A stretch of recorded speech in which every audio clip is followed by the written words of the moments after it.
Hello students, this video is about magnetism and matter जो कि आपकी यूनिट 3 का ही नेक्स्ट पार्ट है। इस यूनिट के अंदर स्टूडेंट्स हम मैग्नेट, उसकी प्रॉपर्टीज़, मैग्नेट्स के बीच में जो फोर्स होता है वो फोर्स एंड उसके डाइपोल के बारे में डिस्कस करेंगे। What is magnet?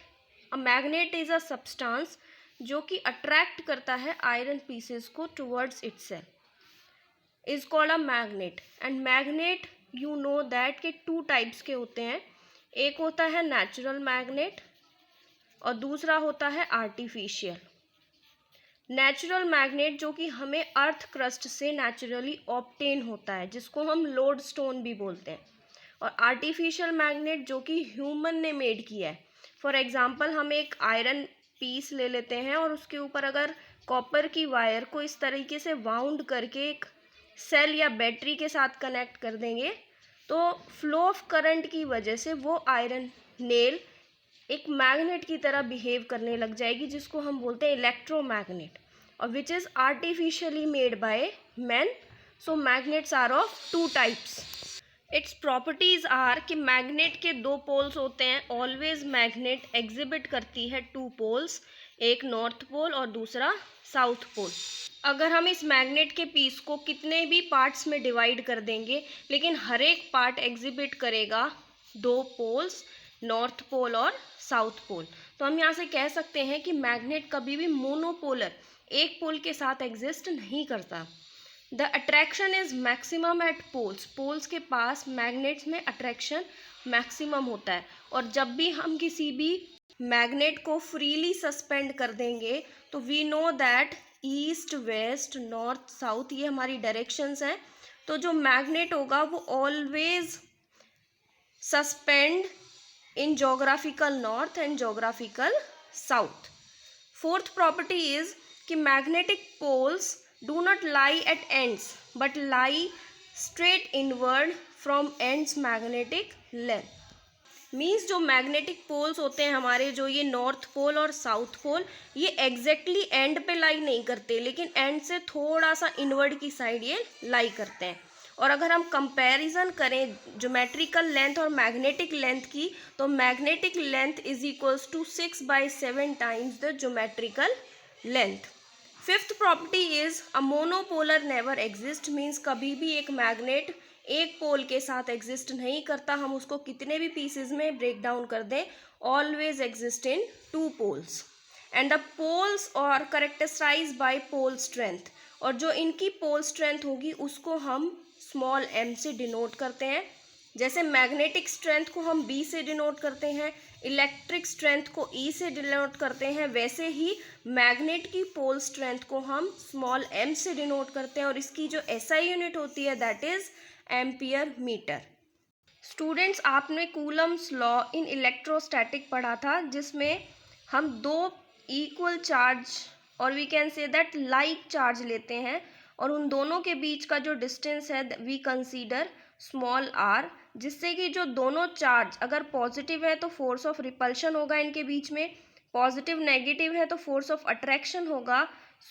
जो फोर्स होता है इन दोनों के बीच में which is directly proportional to the magnitude of the charge and inversely proportional to the distance of the distance square between the two charge. Similarly, Coulomb's law in magnetism states that कि हमारे पास अगर दो magnet हैं, this is a pole of magnet, first magnet, and this is a pole of second magnet which is a south pole। हमने इसको इस तरीके से रखा है, एंड इन दोनों के बीच का जो डिस्टेंस है उसको हम डिनोट कर रहे हैं स्मॉल r से।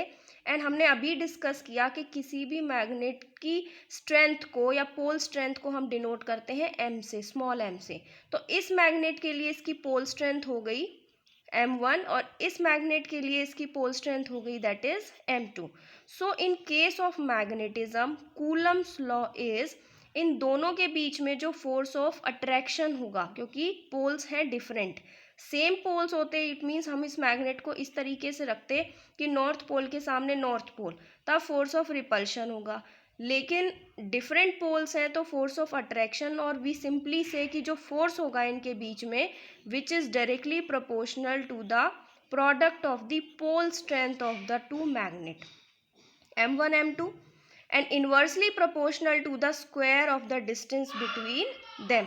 और जब हम इन दोनों इक्वेशन को कंबाइन करेंगे तो हमारे पास रिजल्ट आएगा force is directly proportional to M1 M2 upon में R स्क्वायर. और इस प्रोपोर्शनैलिटी कांस्टेंट को हटाने के लिए हम रिप्लेस कर देते हैं इसको एक कांस्टेंट K से. तो हमारे पास इक्वेशन बन गई F is equals to K M1 M2 upon R square. जबकि ये फोर्स इलेक्ट्रोस्टैटिक में होता था K Q1 Q2 upon R square. And K is a proportionality constant. इसकी वैल्यू डिपेंड करती है nature of the material between the two poles and unit system, जैसे कि इलेक्ट्रोस्टैटिक में करती थी. And you all know that कि in CGS system के अंदर जब वो वैक्यूम में है, सिस्टम हमारा है कैसा, वैक्यूम, तब K की वैल्यू 1 हो जाएगी. तो हमारा force is equals to M1 M2 upon में R स्क्वायर. ये फोर्स का मैग्नीट्यूड या वैल्यू जब होगी जब हमारा सिस्टम वैक्यूम में होगा और SI यूनिट मतलब सिस्टम ऑफ यूनिट CGS है, तब K की वैल्यू हमारे पास प्रोपोर्शनैलिटी कांस्टेंट की वैल्यू 1 हो जाएगी. लेकिन अगर SI सिस्टम अगर हम यूज़ करते हैं और सिस्टम है हमारा वैक्यूम, तब इस K की वैल्यू होगी म्यू नॉट अपॉन में 4 पाई. जबकि इलेक्ट्रोस्टैटिक में K की वैल्यू होती है 1/4 pi epsilon naught. This is in electrostatic. But in magnetism K is equals to mu not upon 4 pi. So इसकी वैल्यू को अगर हम इस इक्वेशन में पुट करते हैं देन हमारे पास जो फोर्स का फॉर्मूला आएगा that is mu naught upon में 4 पाई M1 M2 upon R square. So this is the magnitude of force when we use SI system for vacuum, and this is the formula for force when we use CGS system in vacuum upon R square. So this is the formula. Similarly, जैसे electrostatic में उसकी electric strength को हम denote करते हैं E से, and which is equals to the force per unit charge. Similarly in magnetism में हम मैग्नेटिक स्ट्रेंथ को डिनोट करते हैं B से, and it is defined as the force per unit pole strength. और पोल स्ट्रेंथ को हम डिनोट करते हैं स्मॉल m से.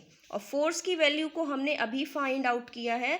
तो मैग्नेटिक फील्ड की जो स्ट्रेंथ हो गई हमारे पास that will be equals to mu not upon में 4 pi m upon R square into में m. सो एक m से एक m कैंसिल हो जाएगा. तो मैग्नेटिक फील्ड की जो स्ट्रेंथ आ गई that is mu naught upon 4 pi m upon में R square. So this result is also used numerically for finding the value of magnetic field strength. और हम इसको यहाँ से डिफाइन कर सकते हैं कि magnetic field is defined as force experienced by unit pole strength of north pole. And you know that कि डायरेक्शन जो होती है मैग्नेटिक फील्ड की which is from north pole to south pole of the magnet. This is the direction of magnetic field. Students, अगर आपके पास इस तरीके से एरोज रिप्रेजेंट हो रहे हैं इट मीन्स ये रिप्रेजेंटेशन है यूनिफॉर्म मैग्नेटिक फील्ड की इन प्लेन ऑफ पेपर. अगर मैग्नेटिक फील्ड को हम रिप्रेजेंट कर रहे हैं इस तरीके से क्रॉस से it means that uniform magnetic field, लेकिन इसकी जो डायरेक्शन होगी which is invert perpendicular invert to the plane of the paper, जो कि 3D में यूज़ होगा. एंड अगर आपके पास इस तरीके से मैग्नेटिक फील्ड को शो किया जा रहा है it means this is also uniform magnetic field, लेकिन इसकी जो डायरेक्शन होगी वो होगी perpendicular outward to the plane of paper. तो अगर हम कोई भी डेरिवेशन करते हैं और डेरिवेशन में हम इस तरीके की एरो लाइन यूज़ करते हैं it means this is the uniform magnetic field in a plane of paper means 2D में. इस तरीके से अगर मैग्नेटिक फील्ड है हमने इसमें किसी कंडक्टर को प्लेस किया जिसमें से करंट फ्लो कर रहा है तो दिस शो दैट कि जो डायरेक्शन है मैग्नेटिक फील्ड की वो इनवर्ड है and this shows that the direction of magnetic field is outward. So if we have a magnet, ये हमारे पास एक मैग्नेट है, इसके दो पोल्स हैं north pole and south pole. तो अभी हमने पढ़ा कि इसकी पोल की जो स्ट्रेंथ है उसको हम डिनोट करते हैं m से, इसकी जो डायरेक्शन है मैग्नेटिक फील्ड लाइंस की जो डायरेक्शन होती है that is north pole to south pole outside the magnet, north pole to south pole. लेकिन ये डायरेक्शन आई कैसे? हमारे साइंटिस्ट थे जिन्होंने क्या किया, एक मैग्नेट लिया नॉर्थ पोल और साउथ पोल, उन्होंने आयरन पिंस को इस तरीके से इसके आसपास बिखेर दिया। तो उन्होंने क्या देखा कि आयरन पिंस का जो अरेंजमेंट था वो इस तरीके से हो गया। इट मीन्स उन्होंने एक सर्कुलर लूप बना लिया। और जब वहाँ पे उन्होंने एक मैग्नेटिक निडल को रखा तो मैग्नेटिक निडल इस तरीके से बनाई जाती है कि उसका एक एंड रेड कलर का मार्क होता है और उसकी डायरेक्शन इधर की साइड थी, और जो एंड रेड कलर का मार्क होता है वो नॉर्थ पोल होता है। इट मीन्स जो डायरेक्शन हो गई मैग्नेटिक फील्ड लाइंस की वो नॉर्थ टू साउथ पोल। यहाँ से हमारे पास मैग्नेटिक फील्ड और मैग्नेटिक फील्ड लाइंस दोनों का क्लियरेंस मिल गया। सो हम डिफाइन कर सकते हैं कि magnetic field lines are the path, वो स्ट्रेट और curved tangent at any point gives the direction of magnetic field at that point. मतलब इस लाइन पे अगर हम टेंजेंट निकालते हैं, इस पॉइंट पे टेंजेंट ड्रॉ करते हैं, तो उस पॉइंट पे हम उसकी मैग्नेटिक फील्ड को, उसकी मैग्नेटिक फील्ड स्ट्रेंथ को फाइंड आउट कर सकते हैं।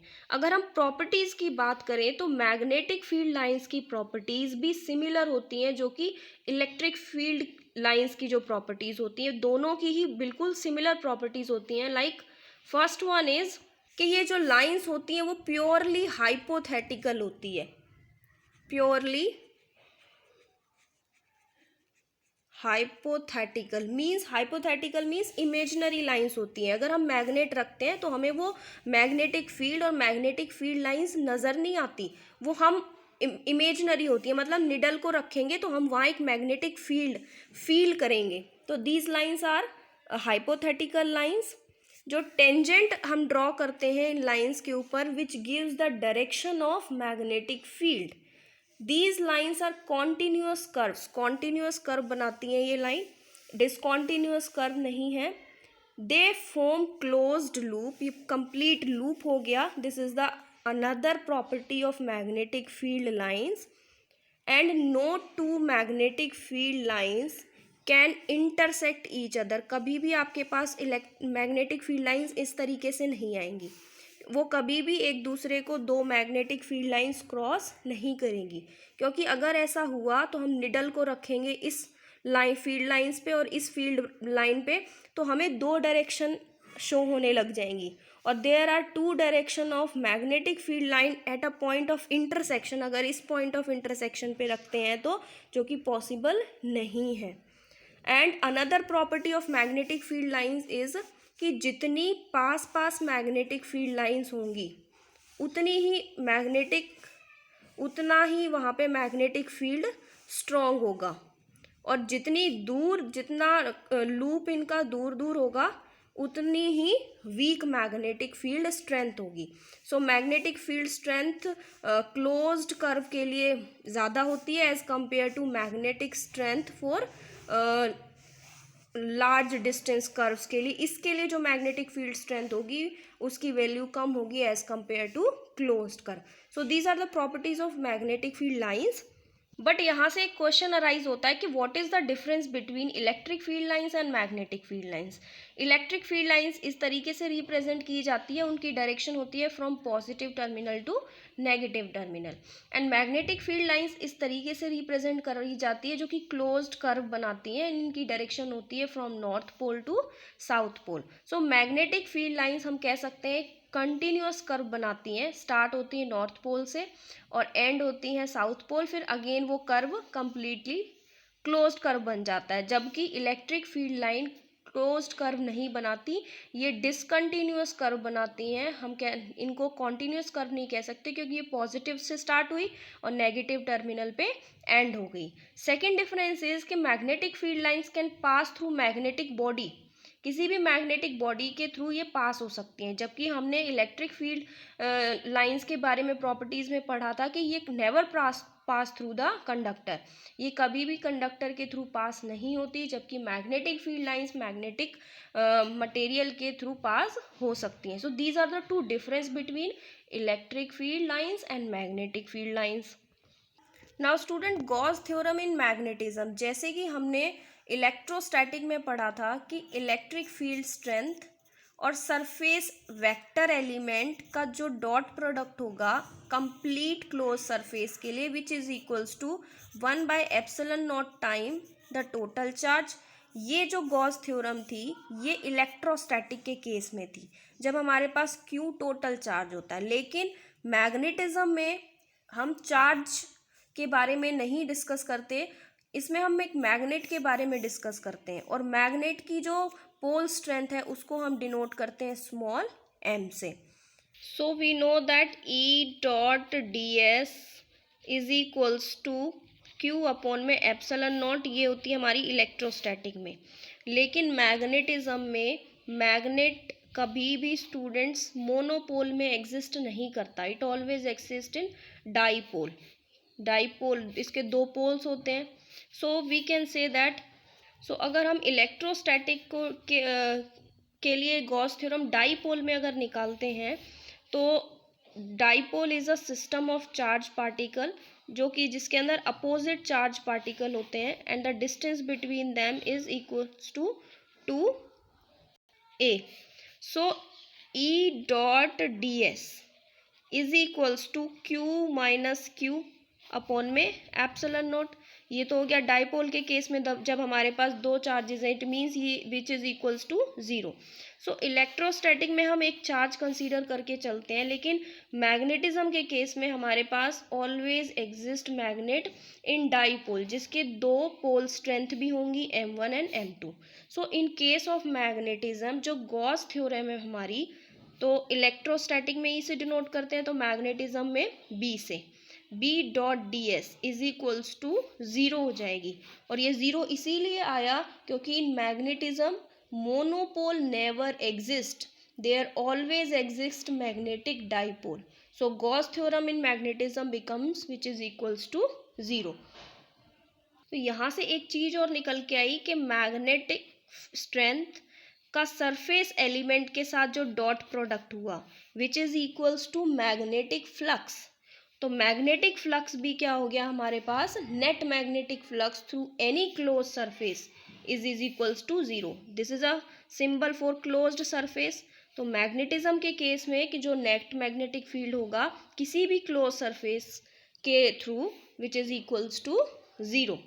डाईपोल की बात आई है तो मैग्नेटिक फील्ड मैग्नेटिज्म के केस में जो मैग्नेटिक डाईपोल होता है ये एक सिस्टम होता है टू चार्जेस का, दो चार्जेस का, दो अनलाइक पोल्स का, क्योंकि नॉर्थ और साउथ दो अलग अलग पोल्स हो गए, दो अनलाइक पोल्स का ये एक सिस्टम होता है जिनकी पोल स्ट्रेंथ बराबर होती है। इसकी पोल स्ट्रेंथ m, तो इसकी भी पोल स्ट्रेंथ हो गई हमारे पास n, और ये दोनों सेपरेट होते हैं some finite distance which is equals to 2a। क्योंकि इलेक्ट्रोस्टैटिक में भी क्या होता था, वो एक सिस्टम होता था दो अपोजिट चार्ज का, और उनके बीच में जो डिस्टेंस होता था which is equals to 2a, and the mid point which जिसको हम डाईपोल सेंटर बोलते थे और o से डिनोट करते थे।